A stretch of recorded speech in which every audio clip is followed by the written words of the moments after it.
All right, well, thanks everyone for coming to my talk on migrating beyond Java 8. My name is Dalia, and I am the IBM WebSphere development lead. My team deals with developers that are trying to migrate between different scenarios. So they're on-premise environments, they're going to the cloud, they're wanting tooling for that, or they're going from different Java EE versions, or they're going from WebSphere Traditional to Liberty. And one of the many scenarios that we deal with is they're upgrading their Java SE. So we had tooling for when they were going from Java 6 to 7, 7 to 8, and then now we were kind of debating how are we going to do this new release cadence, what are we going to do for that, and we read a lot of doc, we did a lot of research, and I wanted to kind of compile it all into one presentation so I can share with you what I found out and what we ended up doing in our tooling so that hopefully you guys can take advantage of that. So before I get started, I usually like to know where people are at right now. So does anyone have Java applications that are already running on Java 13 or 12? No, no one? All right, Java 11. Cool, few people. All right, 9 or 10? 8? All right, awesome. 7 or 6? You're just playing with your hair or you're raising your hand? I know it's hard to admit that, but I do have users that are on Java 6 and they ask me, can your tool help? And it can help. So if you're on Java 6, it's okay. Our tools can help you too. All right, so let's get started. So I want to level set with everyone. Where are we right now and what changed? So I start with a timeline. So back in 2011, we got Java 7, and it was out for a while. And 3 years later, we got Java 8 in 2014. And you just saw the normal like 3-year mark between the two Java versions, and you usually did your migrations when Java 8 came out. And then Oracle announced that there's going to be a new release cadence, and we saw that with Java 9. So in September 2017, we saw that Java 9 came out, and there was a 6-month support for that version until the new version came out, which was Java 10. And as soon as that came out, Java 9 went out of support. Then we saw Java 11 come out, and with that one, that was declared a long-term supported release. That means that just like Java 8 and just like Java 7, if you go to Java 11, you can stay on Java 11 and get long-term support. What that means also is that if you're on a short-term supported Java version, then you need to update every 6 months. So Java 12 came out in March of 2019, and that went out of support when Java 13 came out last month. The reason I show this is because my focus is going from Java 8 to 11. I deal with developers that would rather not upgrade if they don't want to or they don't have to. And I understand that, so I usually tell them just focus on your migration from 8 to 11. And I'll share with you what I found with Java 11, but I'll also share with you what we found with Java 12 and 13, because I know some people want to be on that release cycle and want to keep using the new features that are coming out and all that good stuff.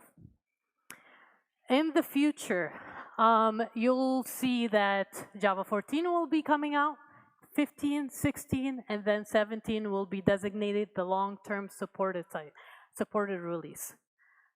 And the reason I showed this one is because I saw a lot of developers online saying, all these Java versions coming out, and I'm still on 8, I can't keep up anymore. Well, it's a different release cycle, so don't compare yourself to where you were before to where you are now. If you want to keep doing what you've been doing for years, just focus on going from 8 to 11, and then 11 to 17 when it comes out. So my advice is run LTS on production, but do your continuous testing on the non-LTS versions. Because now that you have early access to those versions, why not just set up your CI/CD pipeline to continue testing with those new versions? That way, if there's any incompatibility, any issues, you're catching it early instead of waiting 3 years till 17 comes out. New features. So there's a lot of reasons why you should migrate, and there's a lot of cool new features. Lots of them are listed here. Some of my favorites is var and some of the helper methods that got added to collections. But I am not concerned with new features. I'm concerned with breaking features. So this is my only slide on new features. There's a lot of reasons to upgrade, and you can learn a lot about the new features, but we're going to focus on breaking changes today. Speaking of breaking changes, so modularity. If you're not familiar with modularity, Java wanted to be able to break up the JDK into different modules where your application can declare its dependency on the specific modules they're using. It's very useful if you're in a container environment, memory really matters, all that good stuff. Now the issue is it's pretty disruptive if you're coming from a Java 8 or earlier environment because they have no concept of modularity. Luckily, there is a kill switch, and it is on by default. It's the illegal access property, and it's set to permit right now. And I wanted to show what you see when you print out the information because it says, well, it will be removed in future releases. So it's not going to be there forever, but you can take advantage of it right now while you're migrating. So usually what I tell people is keep the kill switch on, do your migration, take care of all the other stuff that got removed, and then you can turn on modularity. You can start breaking up your application if you want to, and so on and so forth. General migration concerns throughout is you'll see there are missing packages, missing classes, missing methods, and certain strategies that come with that is if something has been deprecated forever, like some of these APIs have been deprecated since 1.1 or 1.4, you should probably be replacing those. But if something is pretty strategic, you're still using them, they're like really important to your application, like the Java EE modules or Jakarta EE modules, you need to figure out what you're going to be doing about that, and I'll definitely touch on that in a bit. There's also always minor behavior changes that come with every Java update. That's why my team exists, because we want to do all those Java SE upgrades with minimal surprises. So we like to help people figure out if they're going to run into issues before they do. And of course, if you have application dependencies, you may need to upgrade your application dependencies to a Java 11 compatible version. So for example, for our tool, we had to upgrade to ASM 7.0 so that we can get Java 11 compatibility. All right, so I'm going to dive into details a little bit more. So I'll go through it a little bit fast, but there are tooling that I'm going to show you at the end that helps you with this. But let's get started with that. Okay, so first problem, and I think is the most disruptive issue, is that Java EE modules got removed from the JDK. Okay, what does that mean? That means that all of these modules, so activation, Corba, transaction, binding, WS, and annotation got removed. All right, what does that mean? If you're using any classes in these packages, you're no longer able to access them from the JDK. For us, the most problematic one was JAX-B because we were using a lot of XML to Java object libraries, and we were expecting it to be in the JDK, and it just broke once we switched to Java 11. All right, so what's the solution for this one? You have two solutions.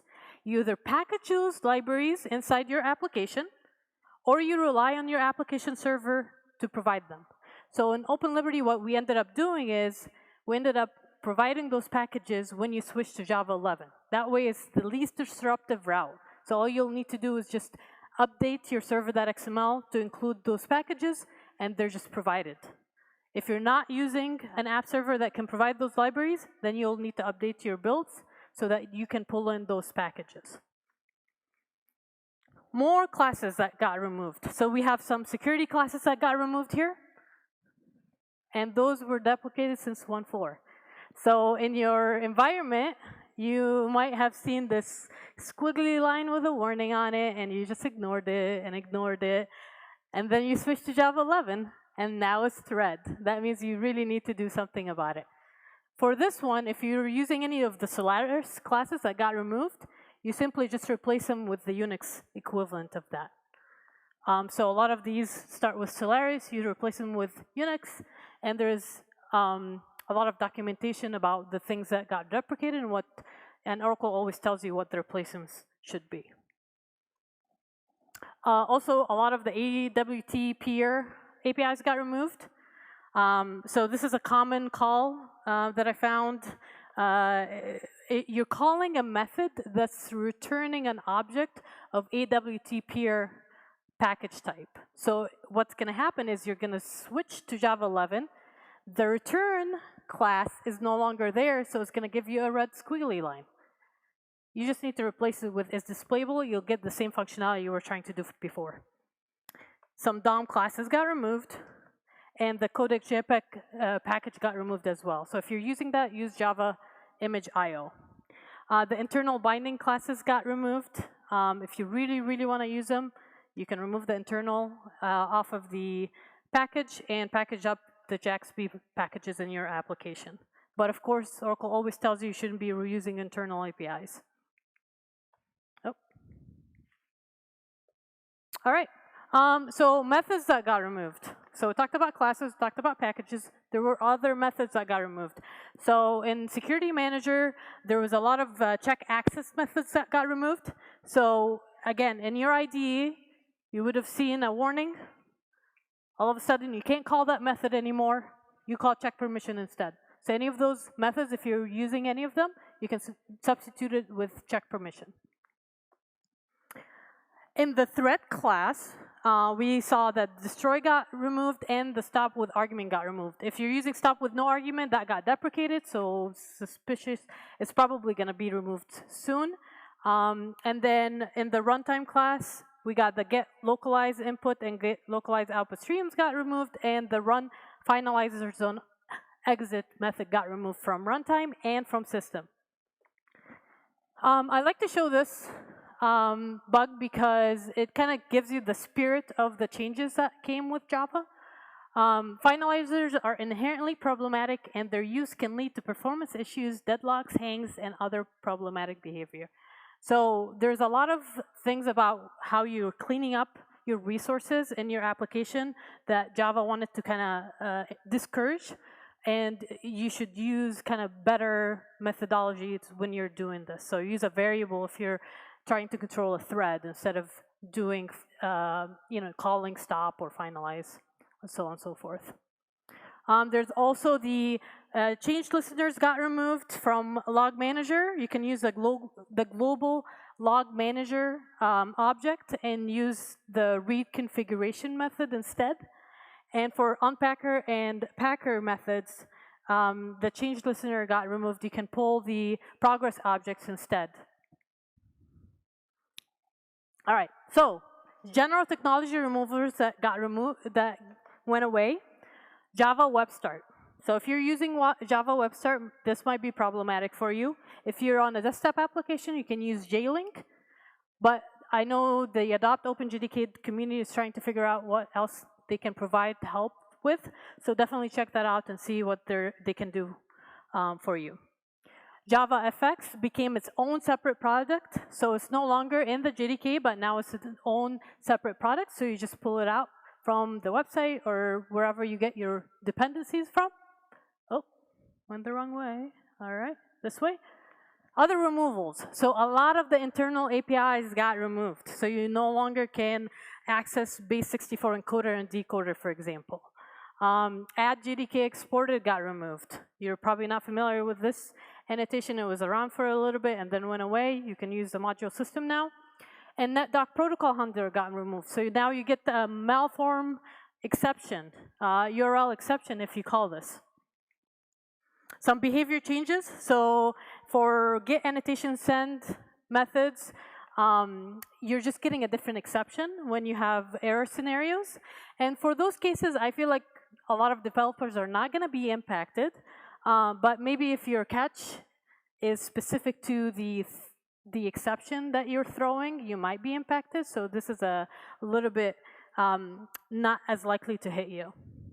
And there's more. There's a compatibility guide pages and pages and pages of changes, but I highlighted the ones that I think are the most problematic and the most likely to hit your application.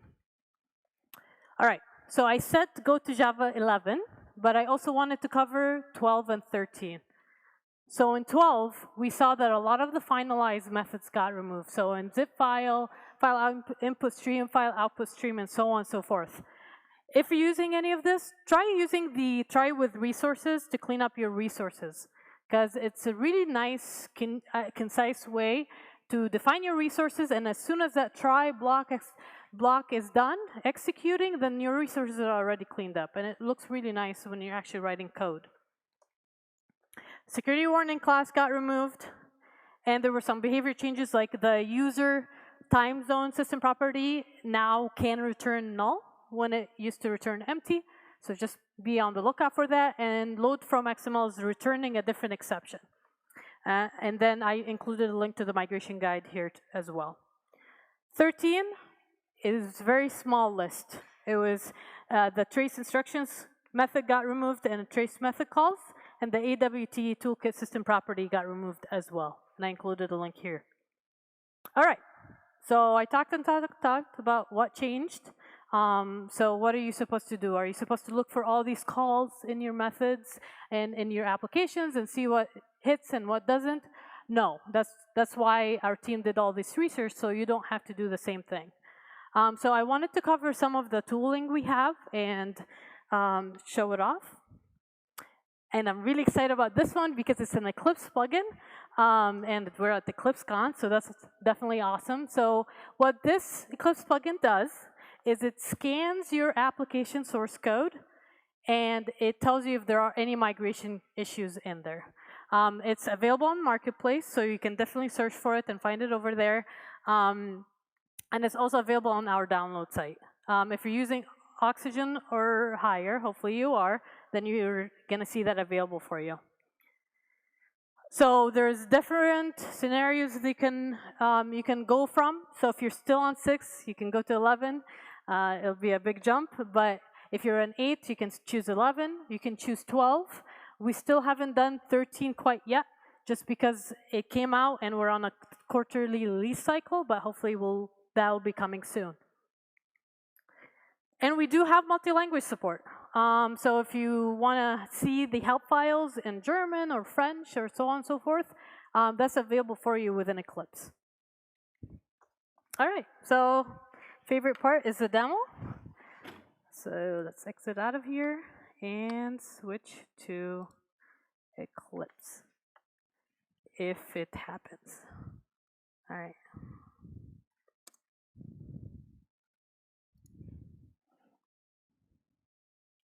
All right, can people read? Is it good? Yes? No? All right, I'm seeing nodding, so that's great. Okay, so I want to start with the download website. So here is where you can get the Eclipse plugin. You can, of course, get it from Marketplace just like usual, but you can also use this button and drag and drop it in Eclipse IDE if you're familiar with an Eclipse plugins. And there's a bunch of documentation down here and videos and so on and so forth. So if you want to learn anything more about it that I haven't covered here, the resources at the bottom here are really helpful for that. Okay, so let's take a look at what it does. So I have my Eclipse IDE here. I have my project imported. So I have a really simple My application, and it has a warning because I have something in there that's deprecated. What happens is, once you install the plugin, you click the Run menu, and this new analysis button is going to be available for you. Once you click it, you're going to need to create a new configuration and tell the scanner what to look for.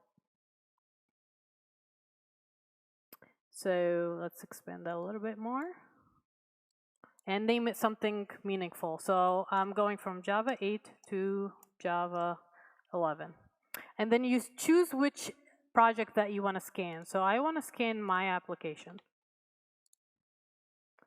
Then I switch over and I choose a rule set. In this case, I'm choosing the WebSphere application server version migration. If you're not using WebSphere, it's not a big deal. You just need to change it so that Liberty, you're coming from Liberty, going to Liberty. That way, it's just not going to select any rule set that has to do with app servers. The main thing you're interested in is the source Java version. So I'm coming from either Oracle Java 8 or IBM Java 8, or all of these are options for you. So check those out and see what applies to you. So I'm going to choose Oracle Java 8, and then I'm going to look at my options, have 11 or 12. I'm going to choose 11, and I'm going to click OK. Once I click OK, what's going to happen in the background is it's going to select the relevant rule set. So let me just show you what that looks like. So look, check this out. So we have all these rules, but the ones that are relevant to what you chose are the 11 compatibility impacts. So this is going to give you a whole list of all the things that we're looking for. And if you're curious about anything, like remove JDK exported annotation, you click on the question mark, and it comes up with a help. And then if you click detailed help, you'll get more information about what this change is. So all the solutions I was saying, really fast, really fast, really fast, well, if you actually have that problem in your application, then you can read all about it and look at the resources and only read about the things that impact your application. And if you started Eclipse in German, then you'll get this text in German.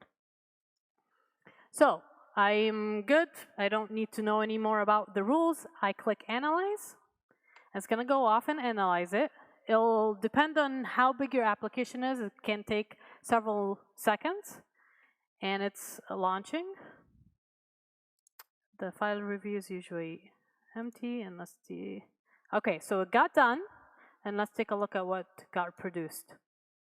OK, do not use APIs from the Sun package. So you might look at that and wonder, OK, what does that mean? So what you want to do is you want to open up your help view so that you can learn more about those rules right within Eclipse. So it looks like I'm using a Sun API that is no longer there. But I want to see where exactly in my application am I doing this. So I double click on here. And it shows me in the code where I'm using it. So I'm using base64 encoder. I check out the help, and it's telling me, OK, what should I replace it with? Java util base64. And that's what I need to replace it with. So you rewrite your application, you replace it, rebuild, and then run on Java 11. So that's one of the many issues that it found. It also found the remove security method. So it looks like I'm using get in check, and it was deprecated. And then once I switch to Java 11, I know it's going to go away. So we want to remove that and replace it with check permission like we talked about. I tell you to run GDubs, and I'll talk about GDubs in a bit. And I also tell you about missing JAX-B API. So this is what shows up if you have any Java EE modules that went away. And it's telling you need to either package up those dependencies in your application or rely on your application server to provide them. So that's it for the source scanner. And I wanted to also highlight the other tool that we have, talk about it for just a little bit, which is the application binary scanner tool. So this tool is available for download on this website, and it's basically just a command line tool. It's a jar that you install and you run with Java 6 or beyond. It used to be Java 7 or beyond, and then we got a special request to get it working in Java 6, of course. So we made that happen. And what it does is, instead of scanning your source code, it's going to scan your binary code, so your binary files. In this case, if you don't have access to your source code, or maybe you're not using Eclipse or anything like that, this tool is also pretty helpful. It's looking for the same things that the Eclipse plugin is looking for, except it's looking at your binaries. So that's where ASM came in, if anyone's familiar with ASM here. It accepts EAR and WAR files. And if you're using jar files, you use the -- analyze Java SE option. I'll show that in a bit. And it produces an HTML report. After it scans your application, it'll tell you, OK, here's what I found. And it's going to be in HTML format. And here's a link to the documentation. And I'll post this slides after I'm done with the presentation. All right, let's demo it up. So you would download the binary scanner from this website. And once you download it, it's just going to download this jar. All you'll need to do is install the jar. So we're going to run Let's put this in a strategic position. All right. Java-jar binary app scanner installer.jar. And it's going to give you some licensing. I read all of it, so I'm going to skip. And then at the very bottom, it'll tell you, do you agree or disagree? You can disagree and move out, or you can agree and proceed. And then it'll ask you, okay, where do you want to install these files? And I'm just going to take the default. So what it's going to do is it's going to install the jar in a WAMT directory. And that's it. That's just all it takes to install the jar. It's pretty fast and simple. So here are my apps. I have a jar file and a war file, and I want to scan it for migration issues. So what I'm going to do is I'm going to tell the binary scanner where to find the application. So java-jar binary app scanner. I'm going to tell it, okay, I want to scan this application. Let's do my application.jar. So my application.jar. So you just told it what to scan. You want to tell it to analyze Java SE issues.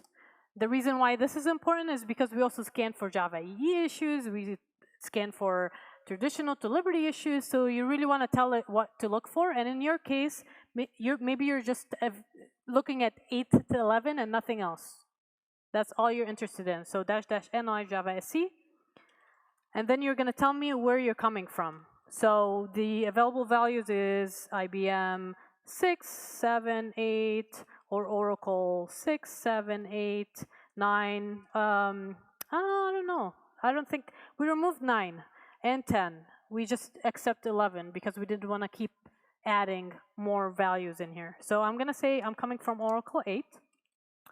Target Java is Java 11 or Java 12.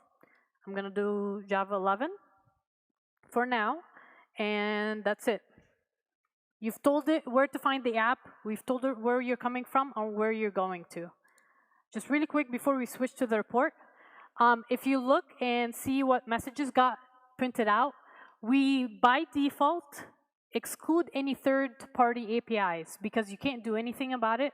We just want you to scan your own application and change your own application. Now, if your company uses any of these packages for some reason, then you might want to review that and override it with included packages and exclude packages. So we did the scan. Here's the report. How it's coming up with the same issues that the source scanner came up with.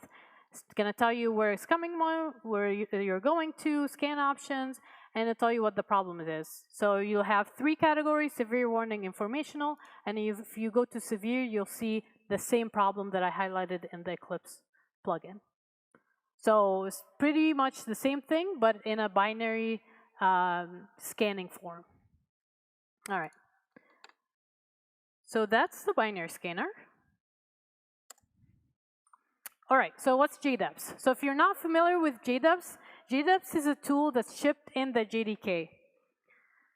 There's a bunch of options that come with GDubs, but the most relevant to people that are migrating is the -JDK internals option, and it accepts .jar, class files, and directories. So it doesn't accept .ear or war files.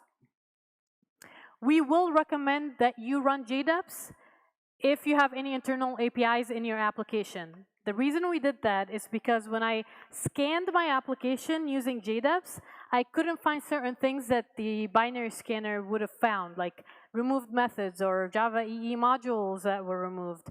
So I felt like having something extra and then pointing to GDubs when appropriate would be more beneficial to developers. It's very version dependent. If you're coming from Java 8, don't run the GDubs that's in Java 8. Run it in your target. So if you're going to Java 11, run the GDubs in Java 11.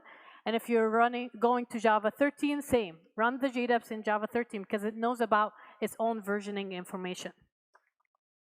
All right. Talked. What should you do after the session? If you have any Java 8 application, if you're running in Eclipse IDE, download the plugin and run it. See what it comes up with, what issues it found.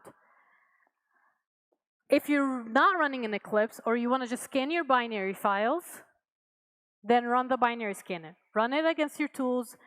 review the reports that it comes up with, and after resolving all of it, try running it on Java 11. And very optionally, I would love to know if the tool found what you had issues with when you go to Java 11 or not. Because that's how we keep improving the tool, is we have a user come in and say, I just went to Java 11 and it didn't find this issue. Why isn't it there? And we just keep adding rules as people report certain problems. So go ahead and do that. My Twitter handle is right here. I'd love to hear any feedback on that. And if you're looking for a free Java 11 build, check out Adopt OpenJDK. That's where I got my Java 11. I use OpenJDK 11 on OpenJ9, and I included a link here for you to check it out. References are resources. So if you want written instructions of what I just went through for the binary scanner, here's a link. If you want a video of how to scan your applications in Eclipse, here's a link, and there's a lot of other resources that I just wanted to include here in case you're looking through the slides and curious to know more information about any of these topics. And that's it. Any questions? Yes?